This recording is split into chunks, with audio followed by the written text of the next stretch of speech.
All right, we're on the last section here of our transportation unit. Let's talk today about driving data and how mathematics can help us to become a safer driver. So we have a lot of information in our car's dashboard about the car's ability to go, but we don't have a lot of information about the car's ability to stop. It takes time to stop a moving car. And even during the time that your foot switches from the gas to the brake, that car is still traveling. So, on average, an alert driver takes approximately 3/4 of a second to 1.5 seconds to switch. Okay. So, that, you think, oh, that's not very much time, not even a full second or 1.5 seconds of time. But in that split second, which is called the reaction time, the car does travel a greater distance than most people think.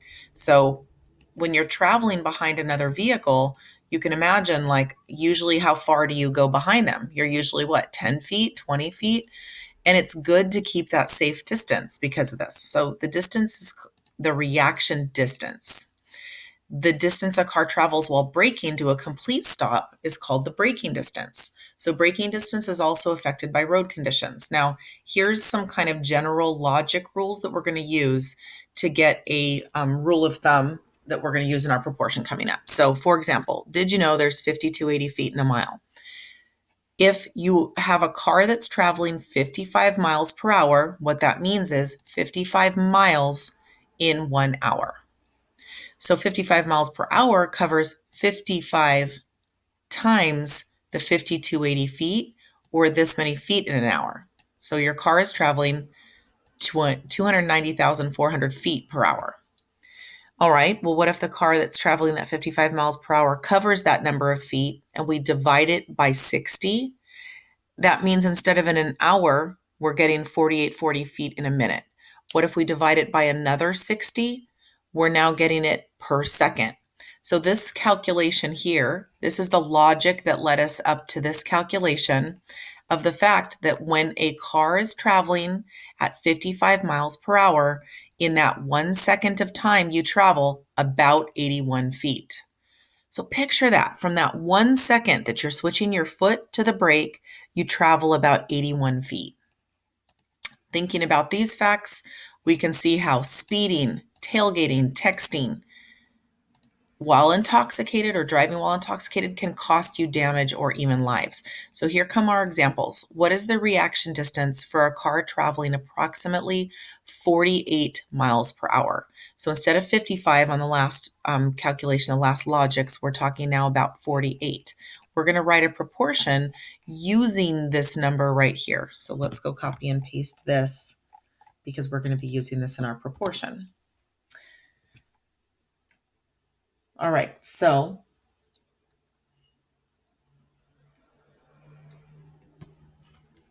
we make this bold and red like I like.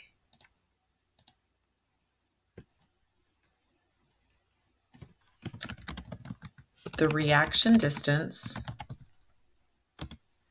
is the approximate distance covered in the time it takes an average driver to switch from the gas to the brake. Okay, so that reaction distance. We know that a car traveling 55 miles per hour in that 1 second of time, we're going about 81 feet. So, and that research told us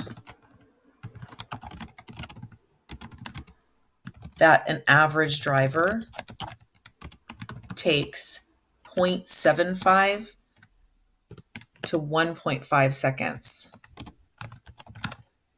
to make the switch over from gas to brake. So let's calculate two things here. Let's calculate reaction distance for the 0.75 seconds first, and then let's calculate for the 1.5 seconds. That's going to give us the full range.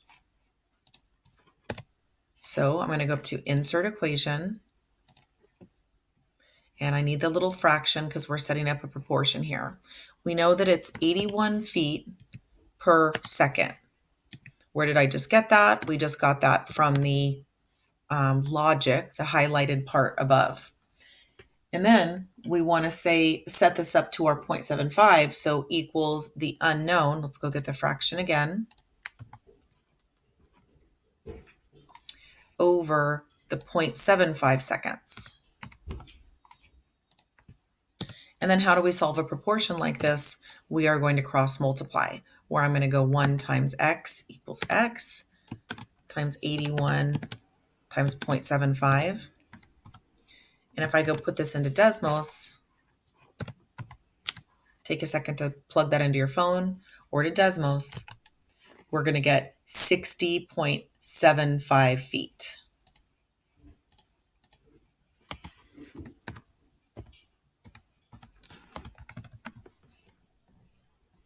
Okay, well, let's go calculate this again. For the upper edge, the 1.5 seconds.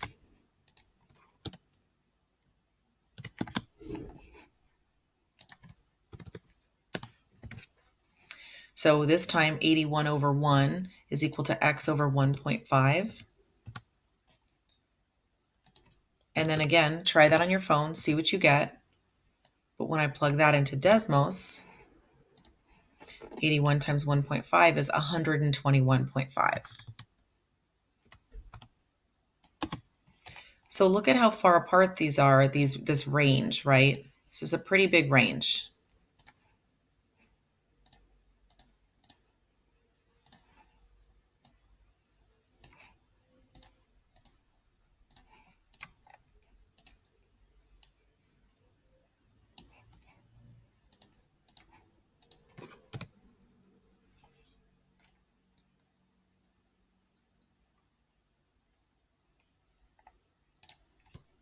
So let's summarize here.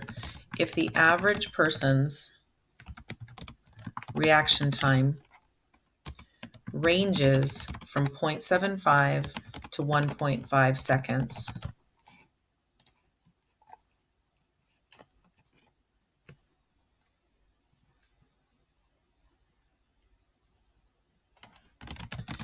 then the average person's reaction distance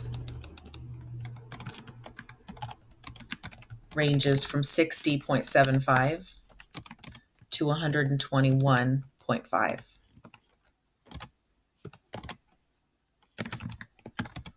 That's a big range of distance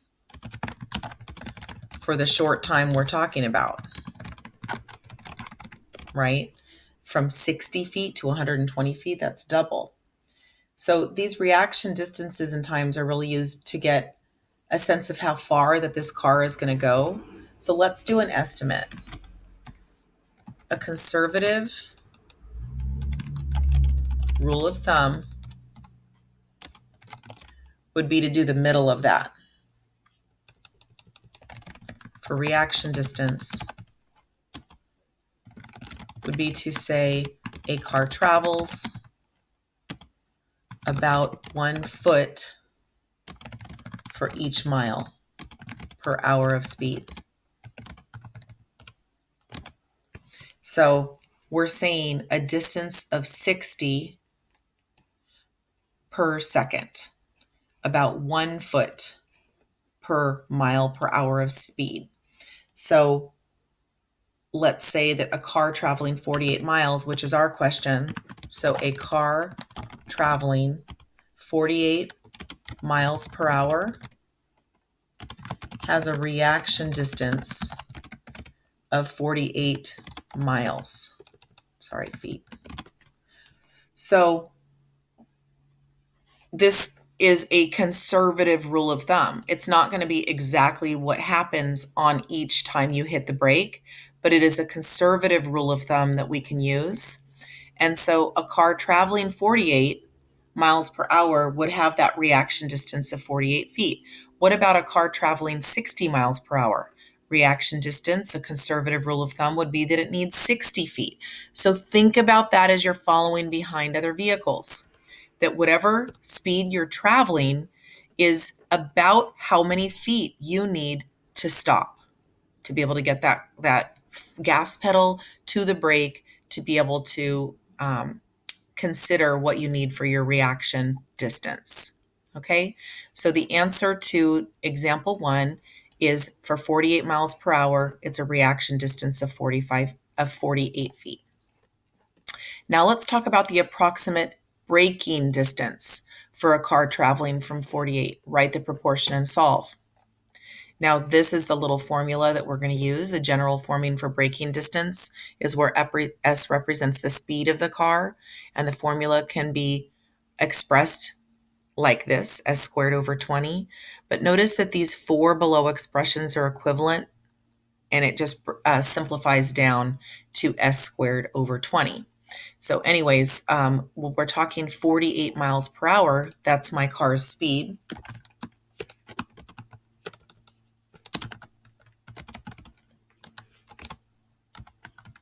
So we're just going to plug that in, insert equation to where we're going to get S squared over 20. So it's going to be 48 squared over 20. And we're going to go plug that into Desmos.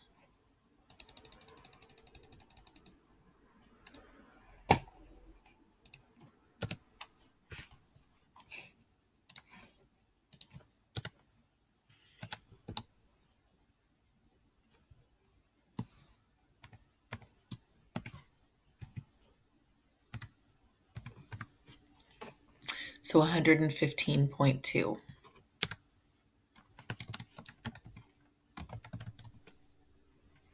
right, so we're just, again, plugging into a real small formula, S squared over 20. And so we put in our 48 squared and we get 115.2. So what does that mean? It means once the brakes are applied,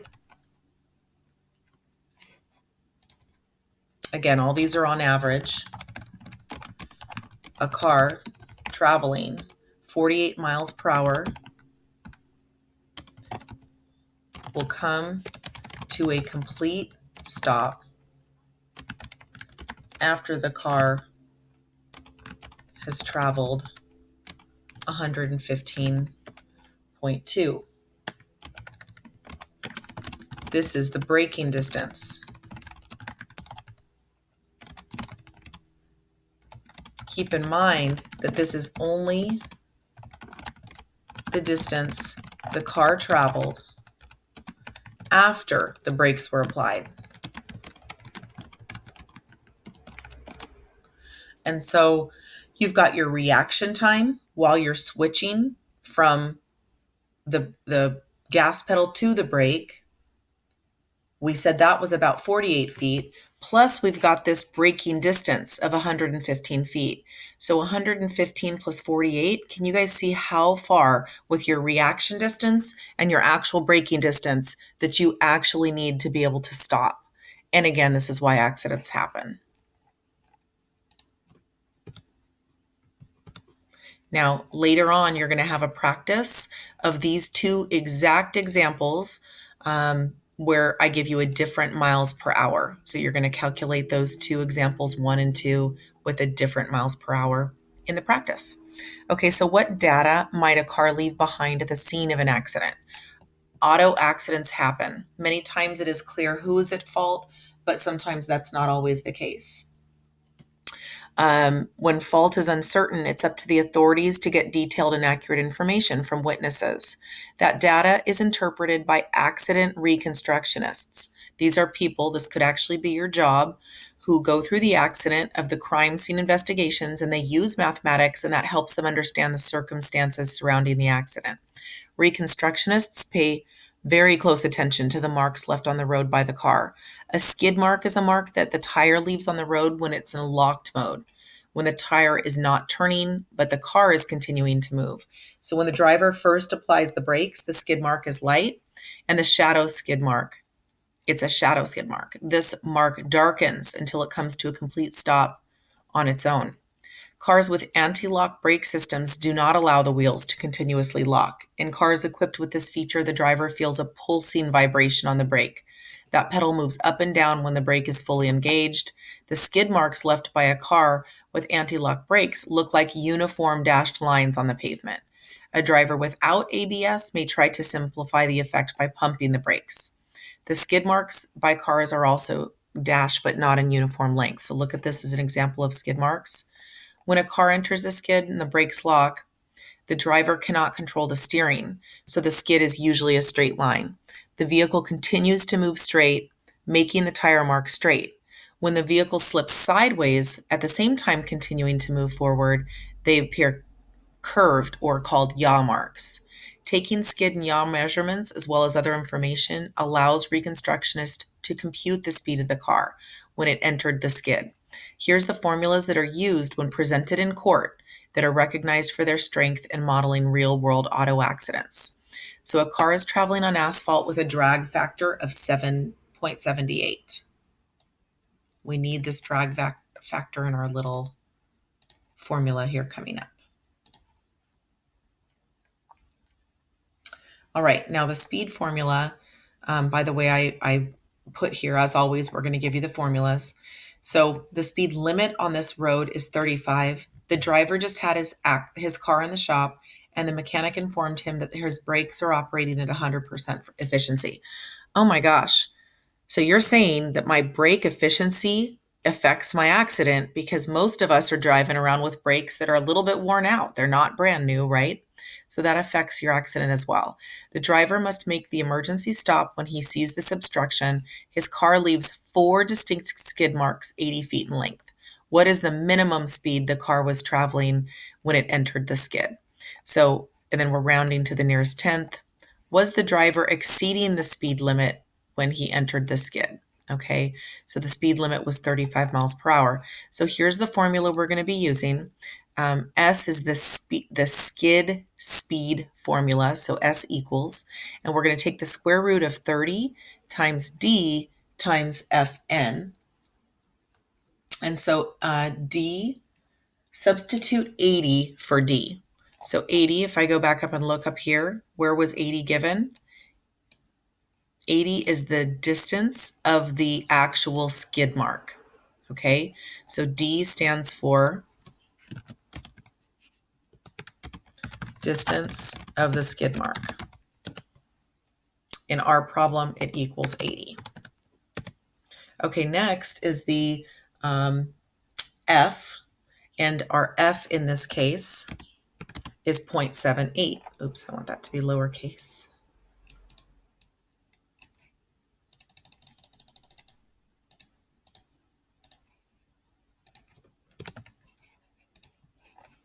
So looking up here, F stands for drag factor.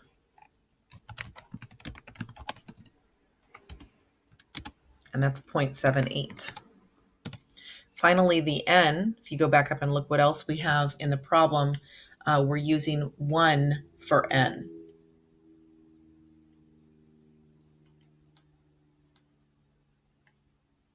And then we're going to simplify. What does the N stand for? The efficiency of the brakes.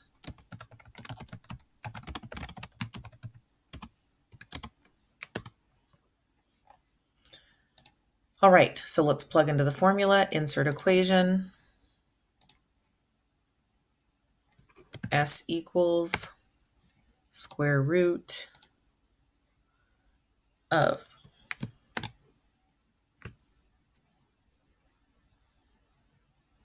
now remember there's a 30 in the formula times 80, which is our distance of the skid mark, times the drag factor, 0.78, times the brake efficiency of 1. So taking this,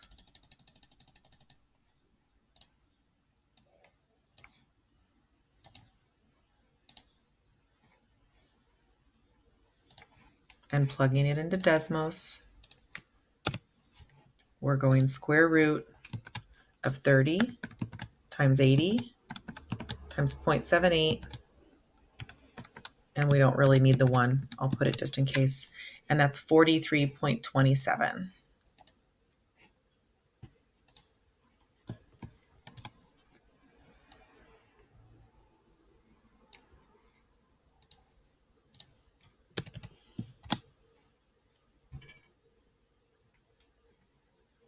And then we're going to round, it said in the problem, to tenths. So we're going to say that S is approximately 43.3. So we would say the car was traveling at approximately 43.3 miles per hour. The driver was exceeding the speed limit and could get a ticket.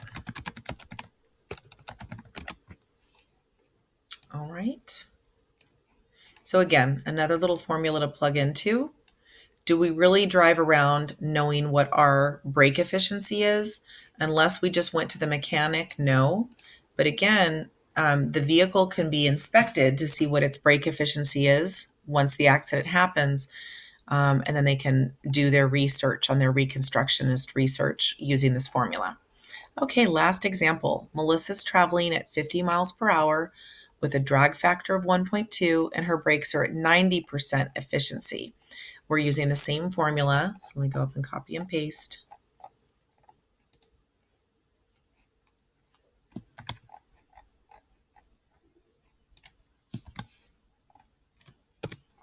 All right. So now I'm going to go insert equation.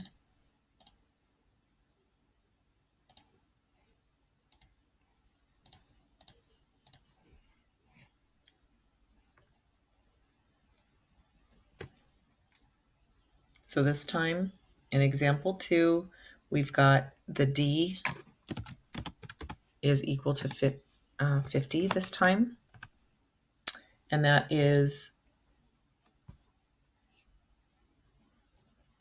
and then drag factor.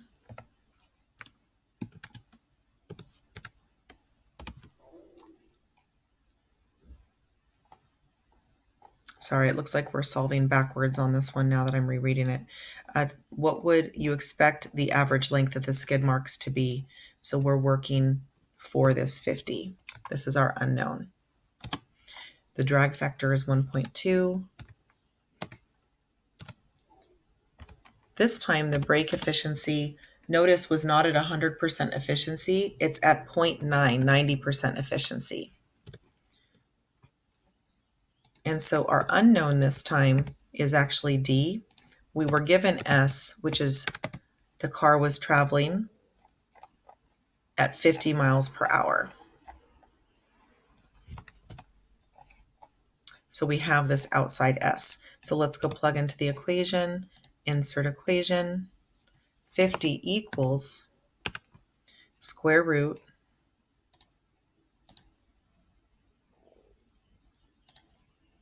we don't know what that D is. We could use an X or a D times the drag factor times the efficiency of the brakes. And by the way, there's a 30 always in this formula. Don't forget to type that. So here's the little formula we're using. We're solving backwards for D. So in order to solve for that missing variable that's inside, how do I get rid of a square root on both sides? I'm going to square both sides. So 50 times 50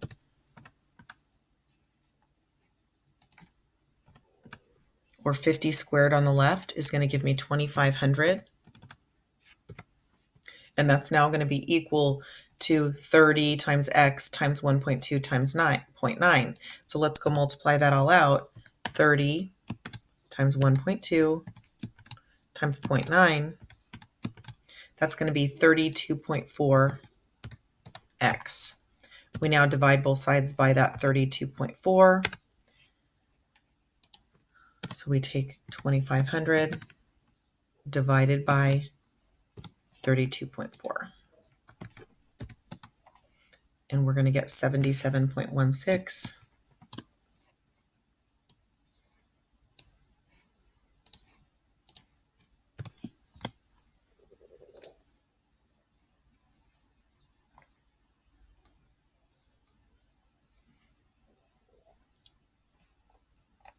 And so if we're rounding up to tenths, we're going to say that the skid marks were approximately 77.2 feet in length. So under these given conditions, let's go type out our summary.